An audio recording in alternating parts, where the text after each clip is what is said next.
I am completely obsessed with this concept of Kaizen. It's a Japanese term that means continuous improvement. Now, I first heard about this course back in college while I was taking a quality control and lean manufacturing business course. Like, I'm already falling asleep. I had no idea why this course was even required. I was a finance major, so it seemed pretty pointless. But there's this one concept that I learned about in this class, and it has stuck with me for over 13 years, and that is Kaizen.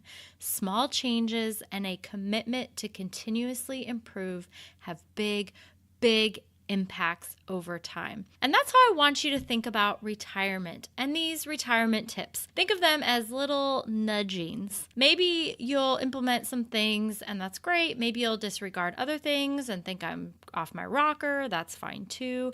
Maybe it will help you think about your goals or your retirement in a whole new way.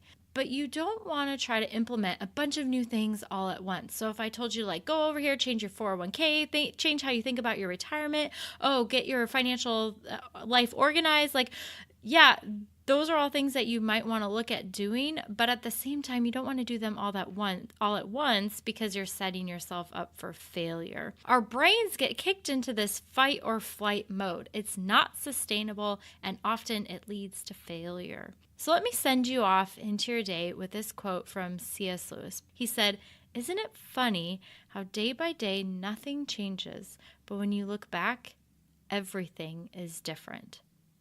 Choose to be your best self today. Find a way to brighten the day of every single person you encounter, and I know it will be a great day for you.